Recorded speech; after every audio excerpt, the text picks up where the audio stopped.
Hello everyone, my name is Halle and I'll be bringing you this week's Sales Brew video. In my department, we have something called the 7 Ps of marketing. They are product, promotion, price, place, people, process, and physical evidence. Selling and marketing go hand in hand. So that's why the best bankers, producers, and advisors use these 7 principles every day. So let's start with product. In financial services, this isn't just about knowing the solutions your company offers. It's about understanding the challenges your clients face and the outcomes that they care about. Before every meeting, ask yourself one question. What problem does my client need to solve right now? If you walk into the conversation focused on their situation instead of your solution, you'll immediately sound different from most salespeople. Next is promotion, which in sales really comes down to how you communicate. How do you start conversations? What questions do you ask? What insight can you bring to your clients? If you look, sound, and act like every other salesperson calling on the same prospects, you will struggle to stand out. What I recommend is replacing your usual opening with a consultative question that gets the client talking. Instead of leading with what you do and information about your company, try saying something like, "What has to happen today so that at the end of the meeting, you say, 'This was a great meeting.'" I've linked a list of 29 consultative questions that you can try out below. Next is price. In financial services, this might show up as interest rates, premiums, or fees.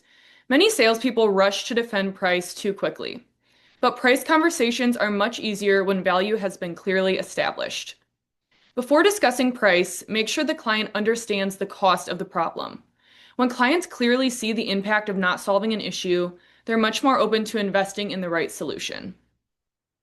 Place in marketing refers to where your customers interact with your product. In sales, it means where you're showing up in your market. Are you visible in your community? Are you building relationships with centers of influence? And are you consistently staying in front of prospects? It's a good idea to schedule your prospecting and relationship building time on your calendar every week. Top producers don't wait for opportunities to appear. They consistently put themselves in the right places to create them. And in financial services, relationships are everything, which is why for people, I want to emphasize relationship selling. Relationship selling isn't just about being friendly or staying in touch. It's about understanding the client's goals, challenges, and priorities well enough to help them make better financial decisions. When a client sees you as someone who understands their situation and brings insight, you move from a vendor to a trusted advisor. Next up is process.